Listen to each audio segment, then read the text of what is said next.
Hi, I'm Fleur Britten. I'm a journalist and an editor of the Sunday Times Style magazine. I'm also one of London's greatest fans and luckily the editor of Hg2 to London. We think this is our best edition ever.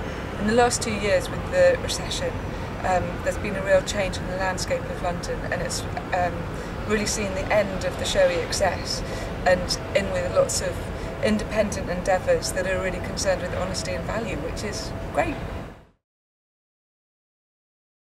Well, it's a global city, which means that it has a direct effect on global affairs politically, culturally and economically. And it's the leading world financial centre along with New York, and along with Paris, Milan and New York, it's fashion capital of the world. So as well as having the London Olympics 2012, I mean, it can't be anything else but the centre of the universe. Well, London is known as the experimenter, but it's also got the history of 2,000 years, unlike many other cities. And it's also the place where the super rich choose to live, probably because of its world-class cooking, its fashion, its markets, its art world. So it's the best place to live. There have been heaps of trends in London, which is what has made the project so exciting. But I guess the three most useful, great, fun trends are firstly the on-hotel movement, which means instead of paying, I don't know, £150, £200 a night for a hotel, you can stay in a real person's London home for a fraction of the cost, even from £20 a night. And you get to feel what it's really like to live in a London home. Then there's austerity chic, which chimes with austerity Britain, where we're not supposed to spend so much money. And it's about filling a place with eBay finds and flea market treasures and so on. And it's made all of those really glossy, slick, polished bars just look really passé, which actually really pleases me. And then finally, food has become a lot more fun, and it's really moved away from that starchy, fine dining thing. And we're finally allowed to get really messy when we eat food. So it's about sharing roasts, small plates that you all mix together, carafes of wine instead of the fancy bottle on the table, and this sense that it's the more the merrier. So anyone can just pop in at any time, and it's there's all day dining and bar dining, which makes it just much more casual. Well, don't place any bets on my prophesying. My theory is that we're going to really see the rise of the micro-entrepreneur. So as people are made redundant or have an epiphany and decide they don't want to be a white-collar slave anymore, they're going to be setting up their really tiny little enterprises, maybe a little deli or a tiny restaurant or a bar.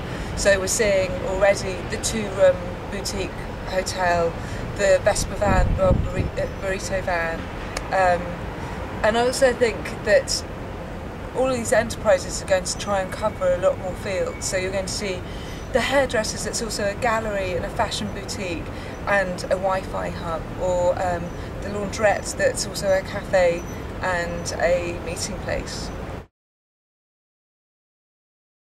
Well, I mean, London is a magnet for everybody, but I guess the two majority tribes are firstly those who want to prove to the rest of the world that they haven't been felled by the recession, and London is a place where you can drop a lot of money. So, for example, at Whiskey Mist, there are competitive bar spends. Whiskey Mist is a club in Mayfair. Competitive bar spends of £10,000 a night, and if you buy a bottle of champagne, a Jeroboam or something grand, it comes with sparklers and dancing girls, and as soon as one person buys it, other people see it and want to also have all the attention. And they might take out a whole floor of the Dorchester, and it's just really done for show. And then there's the others, which is the international artistic set, who I think when they struggle to find jobs, they come to London knowing that it's a really good place to experiment and just bounce ideas off people. There have been some really interesting new landmark places that have opened up in London that really symbolise a lot of the new movements in town. So one of the most important ones is the tiny but mighty Polpo, which opened in Soho, and it's a place. It's based on a Venetian tapas bar. You can't book. You might wait for 2 hours for your table, but it's literally one of the most buzzy places in town. And instead of coming out with a £100 per head bill, it's more like £20 or £30. It's just great value, great food and really good down-to-earth fun. Then there's Pizza East, which is the Soho House Supremo Nick Jones's new venture in the East End, which is where any hangout that cares how cool it is opened up, and it's really tapped into that East Berlin vibe of bare concrete floors and walls, refectory tables, minimal decoration, and you know, they clear away the tables, get the decks pumping, and it's just one of the most fun places on a Thursday or Friday night. Then there's the Boundary Rooms, which is Sir Terence Conran's new project. Now, Sir Terence Conran was the man behind Quaglino's and Pont de la Tour and all these amazing, quite high profile restaurants, and he sold all of that just to take on this project with his wife. And there are 12 bedrooms. There's also a restaurant and a deli and a snack bar, but all the hotel rooms were all based on particular design movements. So there's a mid-century modern room, there's a room based on Le Corbusier, the Eames brothers, and I think it really is about that intellectual searching for a bit more meaning, rather than, you know, the awful gossip culture that we've got ourselves stuck into or addicted to. And then in Mark Hicks's new Soho restaurant called Hicks Soho, in the basement is Mark's Bar, which actually is overseen by the master mixologist Nick Strangeray, who's really an artist in alcohol, which makes him sound like a pisshead, and maybe he is, I couldn't possibly say, but what he's done is devised this amazing historic libations menu, which has been incredibly researched throughout history, to bring back some drinks even from medieval times, and it's just a much more thoughtful way to drink. Actually, I think I'd flip that question and say there are lots of venues that I wish I'd left out. There are so many brilliant secrets in London that I reluctantly put in just because they're such great places, but it would be a tragedy if they became a victim of their own success. Another thing is that we really have to rein in all of the new entries from the East End, just because the East End is really where all the new developments are occurring, and it's interesting to see that London's axis really has shifted eastwards.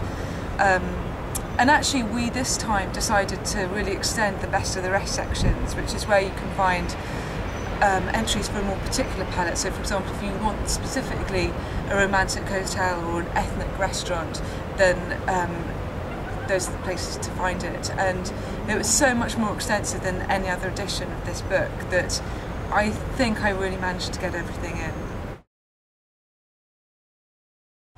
I live in Clerkenwell, which is obviously my favourite part of London, and it's extremely interesting and historic, and it's just west of the city, so it's full of architecture practices that service the city with its high-tech glass and steel architecture. And it's west of the East End, yet east of town, so it's got the maturity of town, but the energy of the East End. And my idea of the perfect hedonist night out is basically the long and winding road to ultimate pleasure. So you'd have to start with mouth-watering food, for which I'd go to Bistro Bruno Lube, which is in Clerkenwell, lucky me. For ambrosial cocktails, I'd probably go to Lounge Bohemia. And for a party, I would actually turn to page 222 in the book for a new section called Parties for Those Who Wouldn't Be Seen Dead in the Club. And it's a new section that details all of those quite hard to find one-off or infrequent parties. For example, Jade Jagger's loft parties, or bugged out all-night mutant techno parties and bank holiday belters held in car parks, warehouses and clubs for hardcore cupcakes.